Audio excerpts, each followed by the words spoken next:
그래요. 어쨌든 시장 환경은 이래요. 금리는 너무나 낮아요. 금리가 앞으로 오를 수 있을까요? 오를까요? 올라요. 왜 오르냐면 세계적인 추세를 저희가 2002년도부터 같이 따라가고 있어요. 자유화했기 때문에. 근데 지금 세계 금리가 약간 올라가는 추세예요. 우리나라가 오르면 어디까지 오르냐? 올라봐야 4.5 이상은 못 올라요. 그 이상 오르는 건 이제 과거의 얘기예요. 왜냐하면 요즘 이제 기업하시는 분이나 사업가들이 대출하실 때 어떤 대출을 하시냐면 엔화 대출이라는 거래요. 우리나라 금리가 높으니까 일본에서 꼬우는 거예요. 일본은 금리가 1%대예요. 그러니까 대출을 뭐 수수료 다 치더라도 2.25에 빌려와요. 10억, 20억, 5억, 3억을. 그럼 우리나라 금리를 막 올리면 우리나라 사람들이 우리나라에서 대출을 할까요? 안 하겠죠. 금융시장이 무너지거든요. 이제 자유화돼 있어요. 그래서 금리가 독단적으로 우리 경기에 따라서 크게 오르거나 내리는 편차는 매우 좁아졌어요. 그래서 좀 알고 생각하셔야 될 것 같아요. 그래요. 그러면 어떻게 해야지 돈을 버는지 제가 이제 말씀을 드릴 거예요.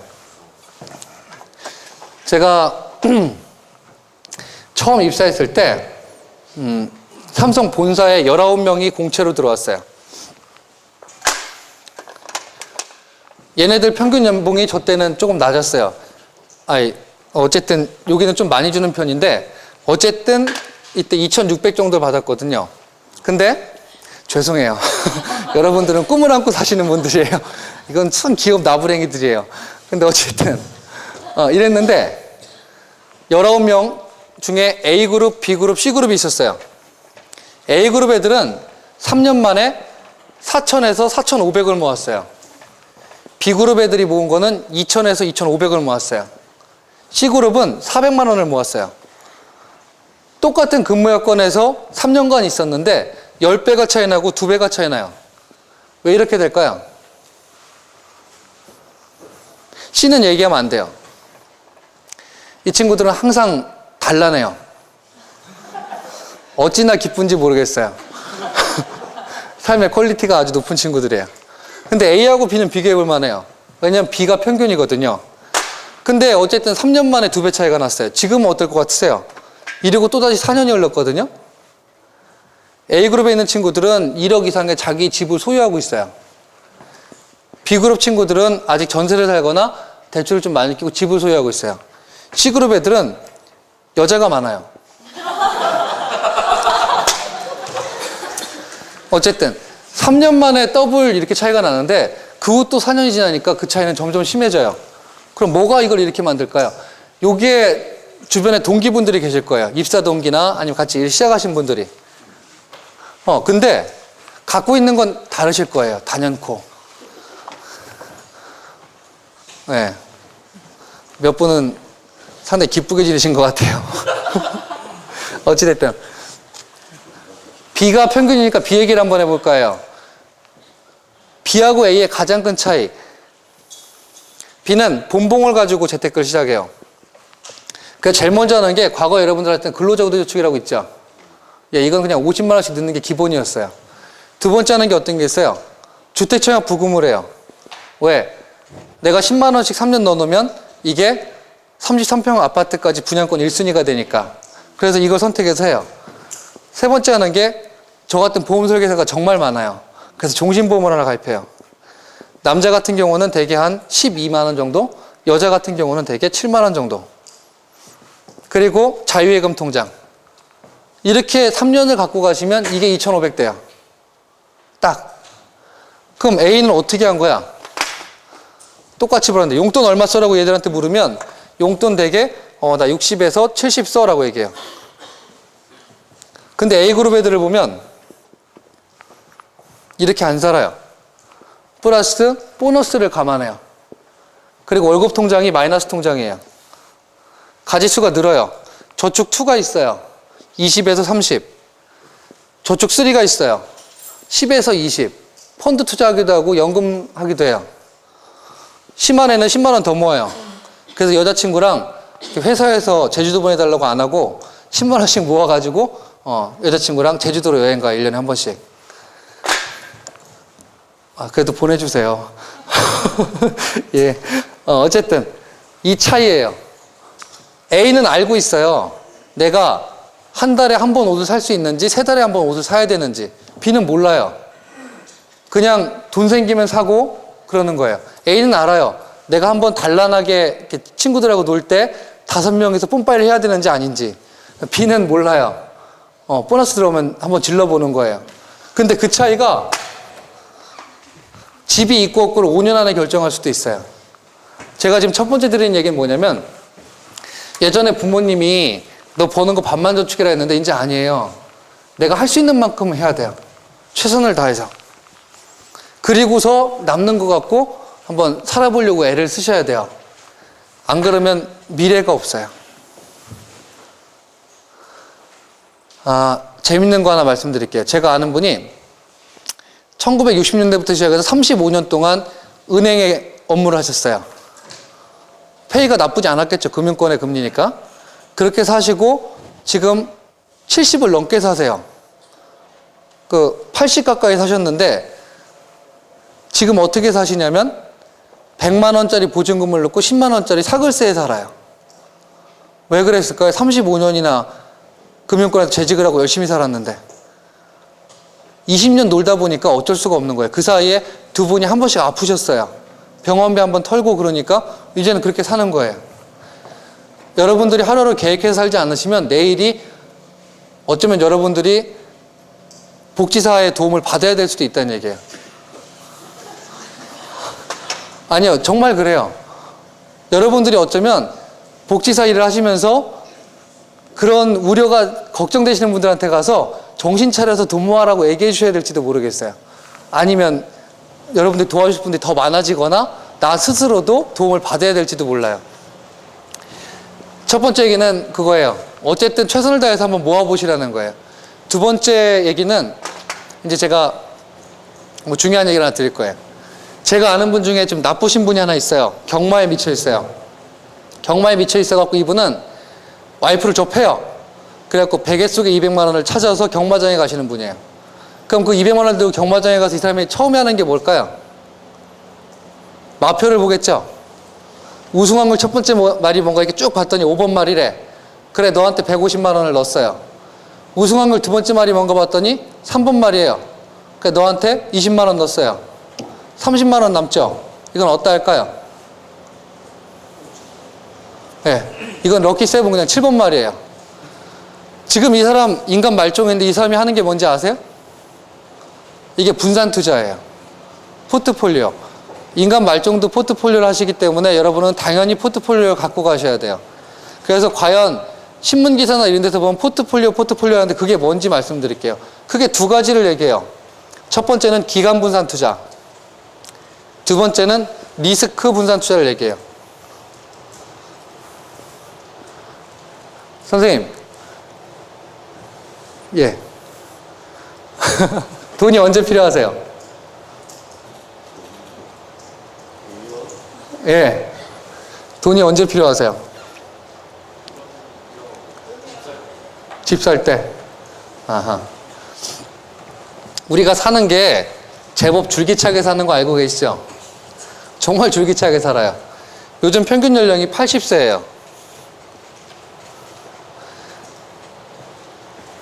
언제가 정년이에요? 70세까지 일을 할 수 있어요?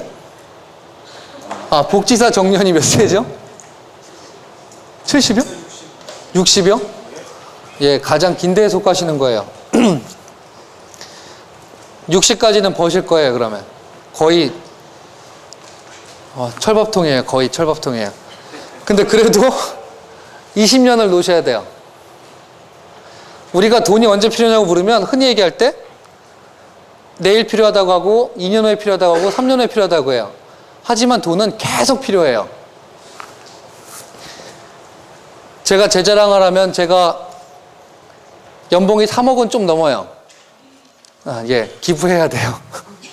3억 좀 넘는데 근데 무지하게 바쁘게 살아요. 그래서 그런지 모르겠는데 여러분들하고 제 삶의 질은 어쩌면 제가 더 안 좋을 수도 있어요. 왜냐면 저는 어떤 때 점심도 못 먹어요. 그리고 이렇게 사람 만나고 다니다 보면 밤늦게 들어가 쓰러지기도 하고 그래요. 그냥 차이가 있다고 하면 한 번 먹을 때 조금 더 비싼 거 먹는 거거나 여행 갈 때 조금 더 멀리 가거나 그 차이일 것 같아요. 근데 아주 중요한 게 하나 있어요. 이때는 많이 달라지실 거예요. 준비한 사람과 준비 안 한 사람은 너무나 달라질 거예요. 이때 준비된 사람이 야 우리 골프 치자라고 얘기할 수 있을 거예요.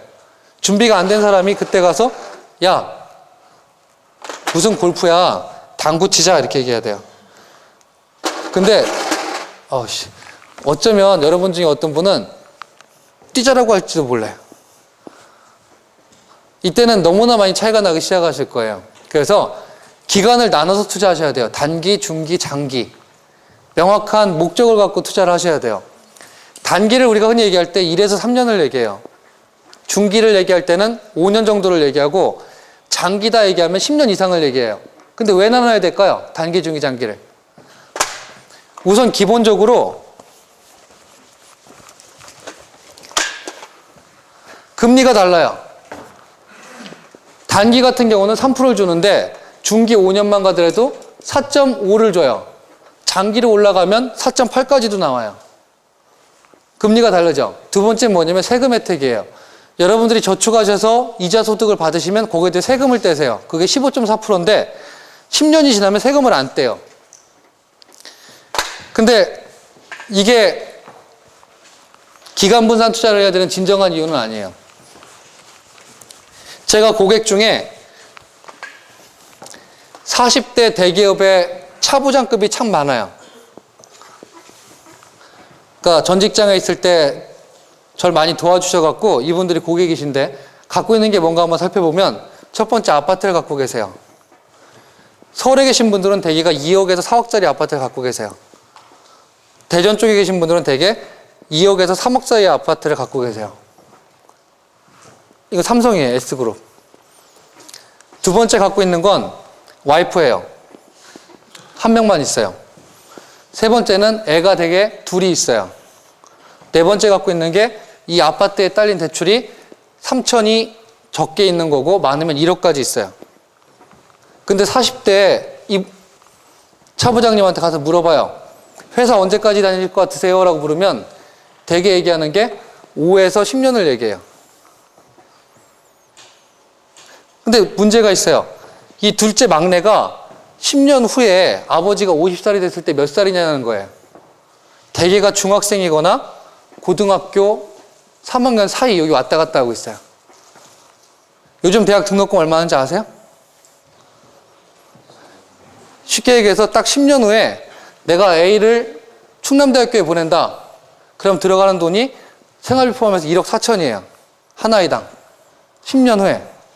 물가 계산하면. 근데 이 아빠가 그래도 삼성이라고 하는 대기업에서 한 달에 100만 원 이상씩은 계속 저축하던 분인데 이때 가갖고 애는 어떻게 할지 잘 모르겠어요. 우리나라가 잘못된 건가요?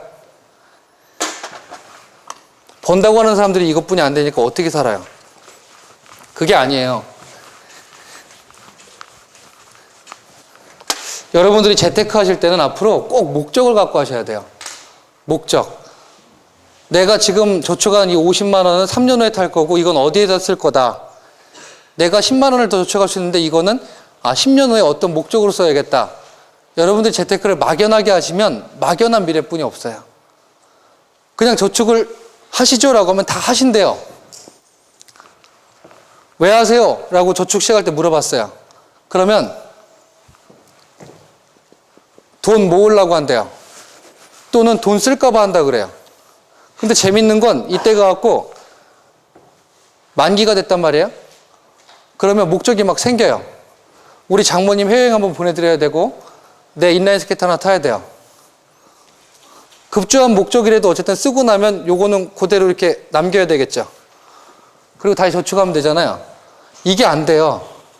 왜냐면 돈은 지극히 인화성이 가네요. 막 타버린단 말이에요. 이게 없어져요. 저축해보신 분들 알 거예요. 한번 찾고 나면 어떻게 됐는지. 그래서 목적에 맞게 단기, 중기, 장기를 나눠서 하셔야 돼요. 이렇게 될 거였으면 차라리 이거를 6년짜리 했으면 더 좋았겠네요. 이렇게 계속 저축해서 남는 게 좀씩 있다고 하면 어떤 저축은 10년짜리 했으면 더 좋았겠네요. 그럼 세금 혜택까지 받으니까. 그래서 중요한 거 중에 하나가 여러분들이 재테크 하실 때는 기간을 나누셔야 돼요. 단기, 중기, 장기, 목적에 맞게. 그래서 금융상품을 활용하시면 될 것 같습니다. 세 번째 얘기는 이제 거의 막바지로 가고 있어요. 리스크 분산 투자예요. 아까 말씀드렸죠. 3% 인생을 난 몰라 하고 고집하면 24년 후에 더블이 돼요. 근데 이 상황에 어떤 사람은 15% 인생을 살아요. 적금 비교표 좀 띄워주세요. 이 사람은 24년 후에 더블 되는데 더블 돼 있는 사람인데 얘는 15억 대 있을 수도 있어요. 그죠? 그래서 나눠야 된다는 얘기예요. 내 돈의 일부는 안정적인 데다 하고 내 돈의 일부는 약간 리스크가 있더라도 조금 위험한 데다 하고 그 중에 또 일부는 매우 위험하더라도 한번 해볼 만해요. 제가 지금 드린 그 팜플렛 보시면 뒤에 펀드 수익률들이 있어요. 어떤 사람은 24년이 걸려서 더블이 되는데 거기 펀드 뭐 상위 20위 그 펀드 보시면 1등 펀드는 몇 등 했어요? 1년 동안 104% 냈어요. 무슨 얘기냐면 내 돈 1억이 2억 대 있는 거예요. 1년 만에. 어떤 사람은 24년을 기다리고 있는데 무슨 얘기냐면 나누셔야 된다는 얘기예요. 이 그래프 잠깐 한번 보겠습니다. A라고 하는 사람이 100만 원씩 저축을 열심히 하기로 마음을 먹었어요. 100만 원씩 10년간 열심히 저축을 했더니 원금이 얼마냐면 1억 2천이에요. 1억 2천이 원금인데 애가 커가지고 교육비 때문에 더 이상 저축을 못했어요. 10년간 가만히 둬봤어요. 1억 2천을. 그랬더니 은행금리 제일 높은 3.8로 받았더니 1억 2천이 1억 9천 5백이 됐어요. 근데 B는 30만 원을 갖고 투자를 시작했어요. 근데 얘는 100만 원 중에 30만 원을 리스크 있는 걸 좀 해보자라고 해서 펀드를 했어요. 30만 원 갖고. 그랬더니 수익률 15%를 기대하면서 한번 가봤어요.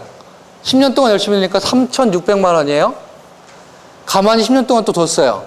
그랬더니 3,600이 15% 수익률로 20년이 되니까 얼마가 되냐? 3억이 돼 있어요.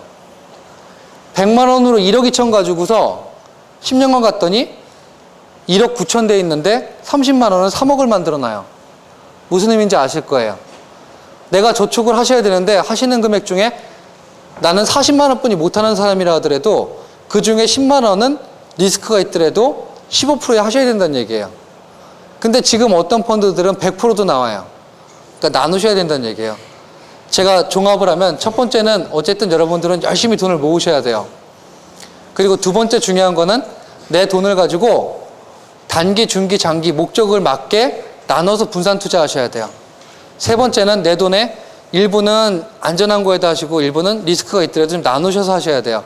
안 그러면 너무 늦어요. 어떤 사람들은 날아가고 있는데 나는 걸어가고 있는 사람이 되는 거예요. 적어도 차량으로 이동하는 사람 정도는 되셔야 될 것 같아요. 그래서 오늘 제가 우선 재테크에 대해서 짧게 세 가지를 말씀드린 것 같아요. 우선 시각의 전환이 필요하세요. 무조건 부동산이 잘 되는 건 아니에요. 땅은 계속 지을 수 없으니까 땅은 최고 아니냐? 희소가치가. 아니요. 인구가 줄고 있는데. 근데 땅조차도 이제 팔려면 땅이 제일 힘들어졌어요. 831 이후에는. 60% 내야 돼요. 양도세를. 쉽게 얘기해서 1가구 2주택인 사람이 두 번째 아파트 갖고 재미를 보려면 적어도 1년에 8% 이상씩 올라야 돼요. 1가구 3주택인 사람은 14%씩 올라야지 은행금리랑 맞먹게 돈을 받는 거예요. 근데 5년 만에 더블 되는 집은 없거든요. 그러니까 1가구 3주택인 사람은 바로 집을 파셔야 되는 거예요. 제 고객 중에 어떤 분이 3억 6천을 갖고 인턴 하다가 돈을 어떻게 모아서 3억 6천을 갖고 집을 사야지 하고서 서울에 왔어요. 그랬더니 자기 마음에 드는 집을 살 수 없는 거예요. 월드컵 하던 그때 3억 갖고 3억 대출 받아서 6억짜리 아파트 현대 우성 2차를 샀어요. 도곡동에. 근데 그게 지금 9억 해요. 근데 그 사람이 신이 나가지고 그 옆에 우성 아파트를 2003년도 말에 또 샀어요. 5억 대출 받아가지고 이 집 갖고. 그런데 그 집이 얼마 하냐면 13억이에요. 또 재미가 들려갖고 또 집을 주공 아파트 하나 더 샀어요. 저한테 물어봐요. 이창씨, 내가 지금 이 집을 팔아야 돼? 갖고 있어야 돼? 내가 지금 동안 이랬는데. 팔아야 돼요. 그 집이 5년 안에 더블이 날 수가 없으면 그 집은 당연히 팔아야 돼요. 그러니까 생각의 전환, 우선 부동산이 꼭 답은 아니에요. 근데 부동산도 꼭 있어야 되고, 그리고 은행금리 낮으니까 내가 최대한 저축을 하시되 목적에 맞게 나눠서 제대로 하시면 됩니다. 그래서 오늘 사실 여러분들은 돈하고 거리가 머신 분들이세요. 제가 한번 교수님들 모시고 이런 강의를 했더니 예대였거든요. 자기는 이런 얘기하면 머리가 너무 아프대요. 자기는 이런 거 정말 싫대요. 근데 중요한 건 에이, 나는 몰라 하고 살고 있는 사이에 내가 그냥 가고 있는 게 아니라 너무 떨어지고 있을 수도 있다는 거예요. 그래서 한번 생각의 전환을 갖고 시작하시면 좋을 것 같습니다. 두 번째 제가 드릴 말씀이 하나 있어서